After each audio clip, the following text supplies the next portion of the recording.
Nous arrivons dans le livre des Actes. J'aime beaucoup les Actes. J'aime toute la parole de Dieu, mais après les évangiles, nous voilà dans la lecture des Actes. Et on va lire beaucoup de chapitres, j'espère tous, d'ici quelques semaines. Alors, Actes chapitre 1, je vous laisse le lire, il fait 26 versets. Et il écrit à un certain Théophile. Alors, qui est-ce qui a écrit les Actes des Apôtres? Eh bien, l'histoire de l'Église nous dit que c'est l'évangéliste Luc, l'apôtre Luc. Donc, il écrit à Théophile et il lui relate tout ce que Jésus a fait.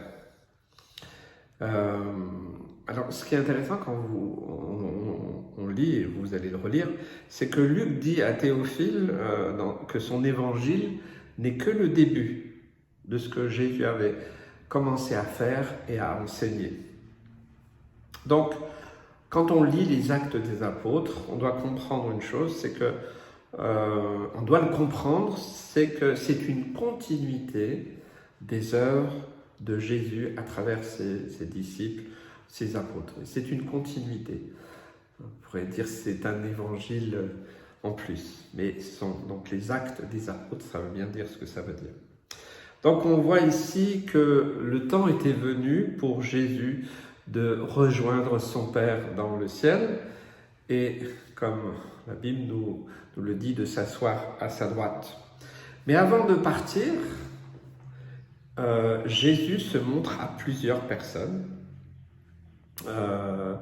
Il se montre pendant 40 jours. Hein. Pourquoi? Parce qu'il veut leur enseigner des choses particulières, importantes, et surtout sur le royaume de Dieu, là où il allait donc repartir. Il voulait leur faire saisir certaines choses sur le royaume de Dieu, et c'est pour ça que les Actes des Apôtres sont si riches, si importants, de cette vie de Jésus, de ce qu'il a accompli, de ce qu'il peut encore accomplir aujourd'hui, mais aussi une vision du royaume de Dieu. Alors c'est vrai que les disciples étaient certainement tristes et n'étaient pas vraiment d'accord avec le fait que Jésus doive partir. Ils voulaient que Jésus reste avec eux. Si Jésus était là, personnellement, je voudrais le garder pour moi, je voudrais le garder près de moi, et je pense que tous les croyants du monde entier auraient cette même démarche. Et bien, les disciples aussi, bien, ils voulaient que Jésus reste, hein, parce qu'il y a quand même une différence si Jésus est là ou si Jésus n'est pas là.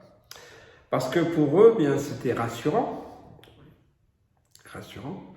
Hein, si on pense à Thomas, même l'incrédule du groupe, il a été incrédule jusqu'à la résurrection de Jésus. Et donc, au moment ultime où Jésus remonte, dans ce qu'on note comme étant l'ascension de Jésus, eh bien, on voit clairement que certains veulent que les choses aillent vite dans l'accomplissement des promesses de Dieu. Peut-être que pour certains, ils pensaient, mais Jésus, comme ils n'avaient pas tout compris, Jésus va partir, mais il va revenir, hein, il va pas partir trop longtemps. Et d'ailleurs, les questions que les apôtres posent à Jésus sont assez révélatrices. Hein. Ils demandent à Jésus s'il allait restaurer le royaume d'Israël dans les jours suivants, au moment où ils allaient recevoir le Saint-Esprit. Ils étaient encore un peu dans je dirais, l'indécision et puis aussi dans l'inconnu. Hein. Acte 1, verset 6. Alors les apôtres réunis lui demandèrent: Seigneur, est-ce en ce temps que tu rétabliras le royaume d'Israël? Évidemment, ça serait tellement plus simple. Ça aurait été drôlement plus simple. Jésus revenait dans les jours suivants. Il vient avec son armée céleste, il vient régner sur Israël, il chasse donc les Romains et autres, et même il vient régner sur la terre entière. Mais ce n'était pas le temps fixé par le Père. Le moment pour les disciples, c'était ce moment où, alors qu'ils regardaient Jésus monter, c'est pour ça que les anges sont venus, et oh, voilà, hein, arrêtez de regarder dans le ciel. Hein. Les disciples devaient se lever, ils devaient assurer cette continuité de la propagation de la bonne nouvelle. Ils étaient tellement habitués à voir Jésus physiquement, à parler avec lui, avoir une interaction avec lui. Et évidemment, ça les rassurait, ça les encourageait, parce que Jésus était là, hein, avec eux. Mais si on ramène ça aussi à notre propre vie spirituelle, il y a un moment où il faut qu'on sorte du cocon. Hein. Il y a un moment, il faut qu'on sorte de notre zone de confort. Où, vous voyez, souvent quand on vient au Seigneur, tout est beau, tout est magnifique au début. Il y a un moment où il faut aussi eh bien, affronter aussi les choses. Après s'être rassasiés de sa présence, ben, les disciples ils devaient aussi prendre les choses en main. Et nous avons aussi besoin pour cela d'aller dans sa présence, pour être renouvelés, restaurés, régénérés, pour nous mettre en marche. Les actes des apôtres, c'est en marche, hein, kadima en hébreu, hein, en marche. Les disciples ont vu Jésus monter au ciel. Un moment extraordinaire, mais aussi un moment inquiétant, un peu peut-être, même avec une certaine angoisse, puisque, comme je l'ai dit tout à l'heure, il continuait à fixer le ciel. Il regardait au juste. Vous savez, quand j'étais jeune, mes parents étaient missionnaires en Afrique, et je m'étais fait des amis, c'était les enfants du responsable de l'aéroport, et tous les jours, il lançait des ballons sondes pour la météo et autres, et en fait, il fallait suivre le ballon pour voir jusqu'à quelle hauteur il allait pour définir certains paramètres. Et ça m'est arrivé aussi de le faire, on m'a laissé le faire, et moi bien sûr je ne regardais pas dans la machine puisqu'il y avait quelqu'un qui était préposé pour cela, mais je fixais ce ballon pour voir jusqu'où j'allais pouvoir le voir. Hein, eh bien, bien sûr, il y a un moment où on ne voit plus. Hein, il était devenu tellement petit. Et là, ils ont un peu cette attitude. Ils suivent Jésus du regard. Ils fixent leurs yeux sur Jésus. Et ils sont en train de comprendre, de réaliser, avec douleur certainement, que Jésus est en train de vraiment partir. Il est vraiment parti. Donc, beaucoup de pensées devaient se bousculer dans leur tête. Et c'est pour ça que Dieu il envoie des anges pour leur faire comprendre quand même quelque chose. On lit Acte 1, versets 10 et 11. Et comme ils avaient les regards fixés vers le ciel pendant qu'ils s'en allaient, voici, 2 hommes vêtus de blanc leur apparurent et dirent « Hommes galiléens, pourquoi vous arrêtez-vous à regarder au ciel? Ce Jésus qui a été enlevé au ciel du milieu de vous reviendra de la même manière que vous l'avez vu allant au ciel. » Nous aussi, nous pouvons des fois rester figés, peut-être pendant des heures à contempler les cieux. Mon père disait que certains sont tellement spirituels qu'on voit la marque de leurs chaussures. Ils sont là dans une espèce d'extase. Il faut faire attention, pas tomber dans le mysticisme d'ailleurs. Mais il y a un moment, il faut redescendre sur la terre, hein, avoir les 2 pieds sur la terre et avancer avec ce que Dieu a fait en nous. Nous ne sommes pas seuls. Alors peut-être que si on avait dit ça aux disciples, au début, ils diraient oui, mais si, Jésus il est parti. Hein, bon, on peut comprendre. dans les moments de communion avec le Seigneur. J'aime ce temps en particulier avec mon Sauveur et Seigneur. C'est un temps intense, c'est vrai qu'on ne voit pas le temps passer dans ces moments-là, dans le quotidien de nos vies. Eh bien, nous savons que nous ne sommes pas seuls parce que le Saint-Esprit nous accompagne, atteste dans nos vies, dans nos cœurs, eh bien, la présence de notre Sauveur et Seigneur. Jésus vit en nous. Vous voyez, c'est plus la peine de regarder dans le ciel, il vit en nous.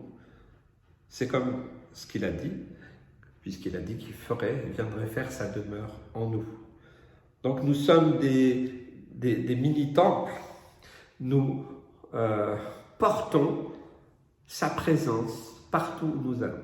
Et ça, nous n'en avons pas toujours conscience. Je dis souvent à ceux qui sont dans des entreprises, qui travaillent, et vous qui travaillez, eh bien, sachez que la présence du Roi des Rois, du Seigneur des Seigneurs, du Messie, Yeshua, est en vous. Et vous la transportez même dans le lieu de travail, partout où vous allez. C'est extraordinaire. Peut-être que c'est difficile à saisir, mais nous portons cela en nous. Et c'est pour ça qu'il ne faut pas vous étonner si des fois il y a des réactions, si des fois il y a de l'opposition. Ce n'est pas après vous. Vous ne devez pas prendre ça contre vous, mais c'est ce qui est en vous. Parce que très certainement, ça dérange ce qui est en eux. Combien de fois j'ai pu le constater? Alors, au début, on dit, oui, mais qu'est-ce qu'il me veut? J'ai rien fait, j'ai rien dit, voilà. Mais jusqu'à réaliser, ah non, c'est pas après moi, c'est ce qu'il y a en moi. Et nous devons, eh bien, porter sa présence partout où il y a des ténèbres. C'est notre rôle de marcher là où il y a des ténèbres pour apporter sa présence et sa lumière partout. Le roi David disait dans le psaume 17, verset 15, « Pour moi, dans mon innocence, je verrai ta face. Dès le réveil, je me rassasierai de ton image. » Donc les disciples, après tous ces moments privilégiés, uniques, avec Jésus, eh bien, il fallait qu'ils se lèvent et qu'ils se mettent en marche. Alors, Jésus, comme il l'a dit, il les a équipés, hein, il a envoyé le Saint-Esprit, donc parce qu'il savait qu'ils ne pouvaient pas faire ça par eux-mêmes. David aussi a connu cette proximité avec Dieu, et lui, il ne voulait pas non plus partir. Psaume 27, verset 4. « Je demande à l'Éternel une chose, que je désire ardemment, je voudrais habiter toute ma vie dans la maison de l'Éternel pour contempler la magnificence de l'Éternel et pour admirer son temple. » David, je suis d'accord avec toi. Je suis d'accord avec toi. Oui, moi aussi, j'aimerais rester toujours dans sa présence.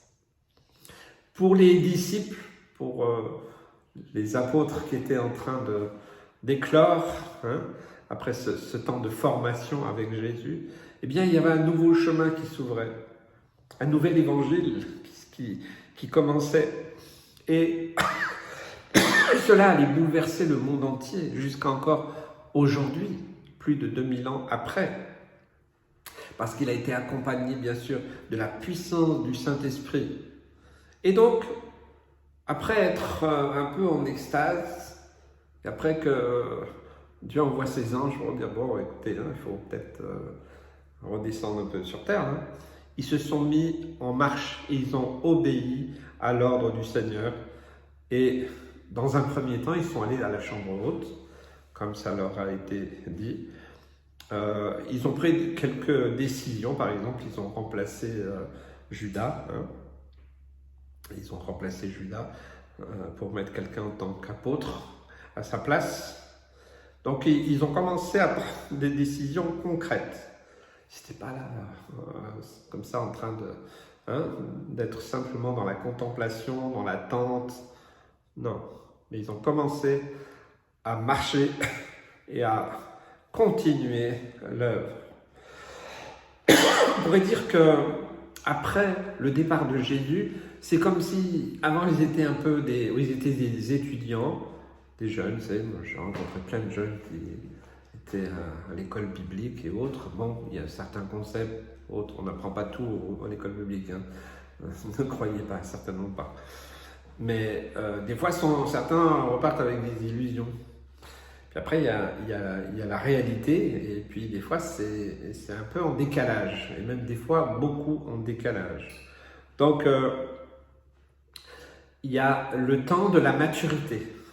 Autant pour les disciples, après le départ de Jésus, qu'est-ce qu'on fait là? On continue à attendre, à faire simplement, voilà, on va faire des réunions de prière, de louange, c'est formidable, hein? Louer le Seigneur jour et nuit, prier jour et nuit, c'est bien, mais il y a besoin de maturité aussi dans la vie chrétienne, hein? Et je pense que c'est important. Donc autant ceux qui sortent de l'école biblique, souvent le souci c'est que des fois la connaissance donne certains un peu de l'orgueil et ils pensent savoir, mais la théologie c'est très bien, on a besoin. C'est bien d'avoir la doctrine, la bonne doctrine, mais je pense que c'est plus important de vivre au quotidien avec la parole de Dieu inscrite dans nos cœurs, pas seulement dans nos têtes. Et donc des fois ça fait la différence. Donc il faut une maturité, donc il faut accepter de grandir, de mûrir et de ne pas rester stationnaire, pas rester simplement avec nos idées préconçues ou même des enseignements des fois qui vont un peu être totalement hors sujet dans bien des cas.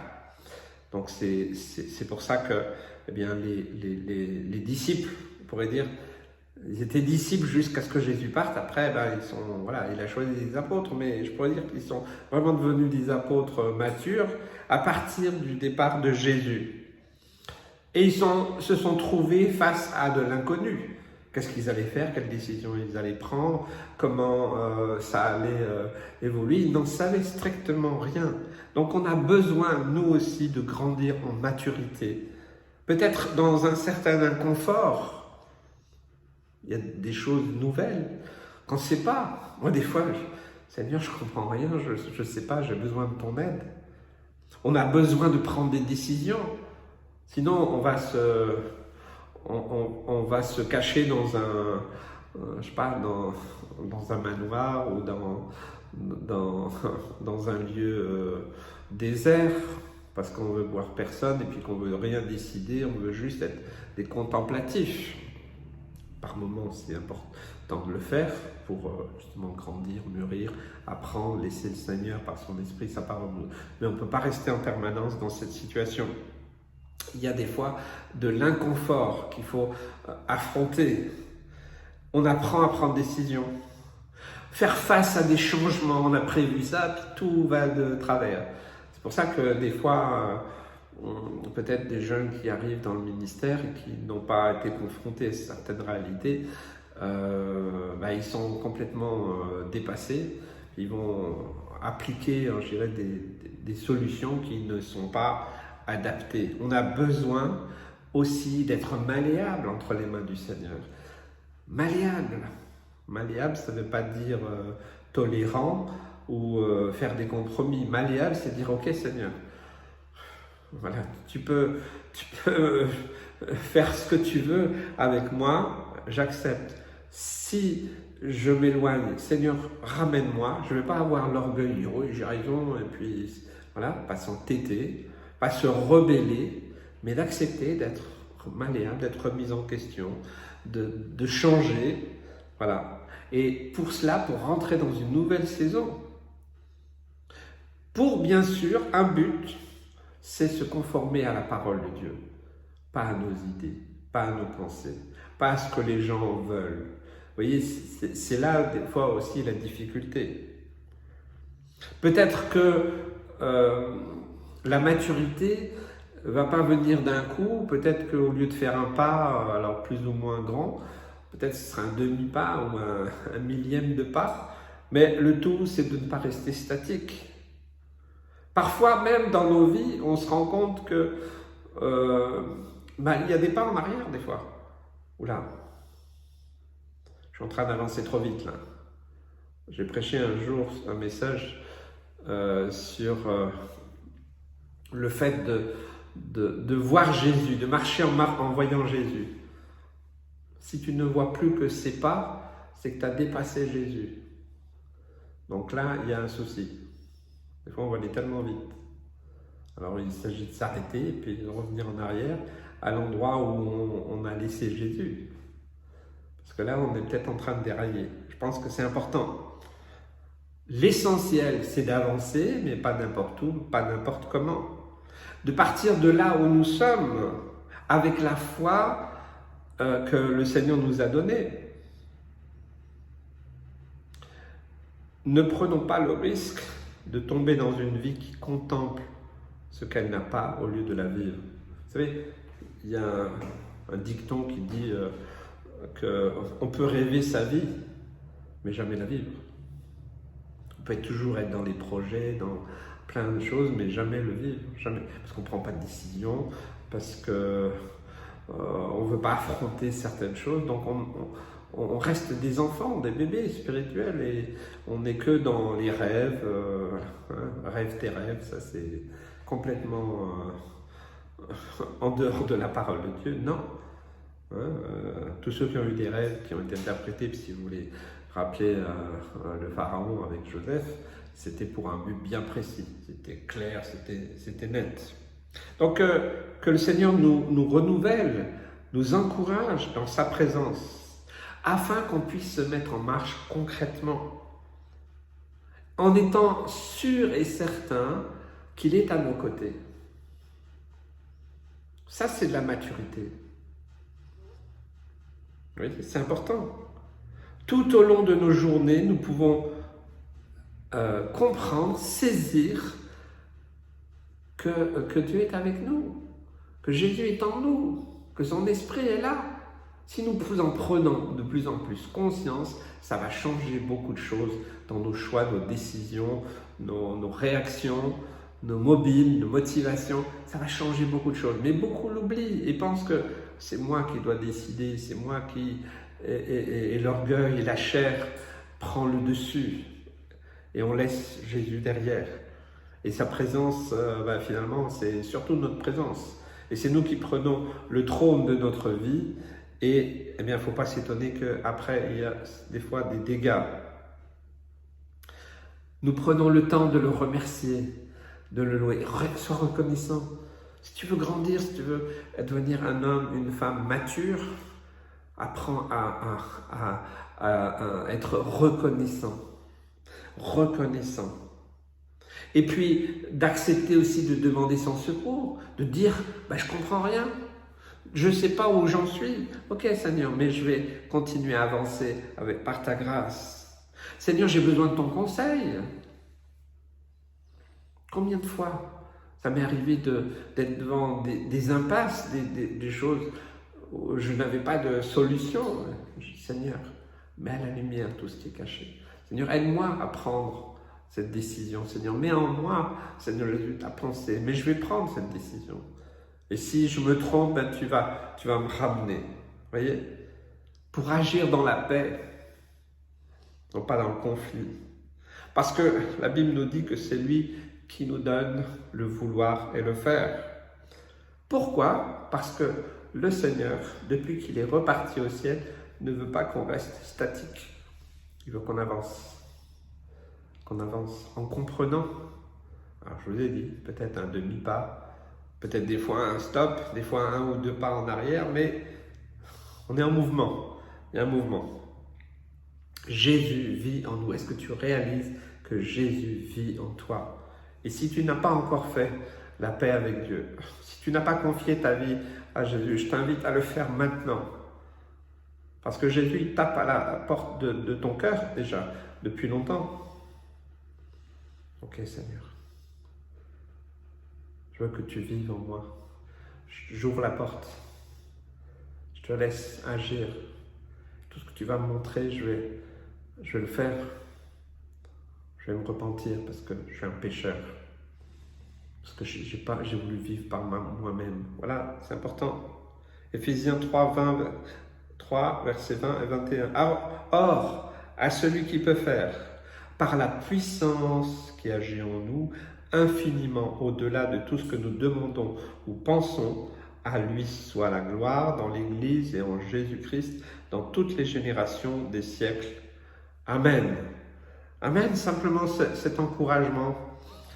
Vous voyez, comme les disciples sont vraiment devenus des apôtres qui ont pris un peu de stature et de maturité, nous aussi, après notre conversion, notre nouvelle naissance, eh bien, on ne va pas rester des bébés spirituels, mais on doit aussi se mettre en marche, pas être simplement dans la contemplation. C'est bien, mais il faut aussi avancer, prendre des décisions, peut-être se confronter à certaines réalités. Et je pense que ça parle à plusieurs. J'aimerais vraiment vous encourager, vous bénir. Et si vous avez besoin d'aide, eh bien, vous pouvez aussi m'envoyer un message en message privé. Je prierai pour vous, avec vous. Je le fais très régulièrement avec beaucoup de personnes. Alors que le Seigneur vous bénisse et vous encourage. Soyez bénis.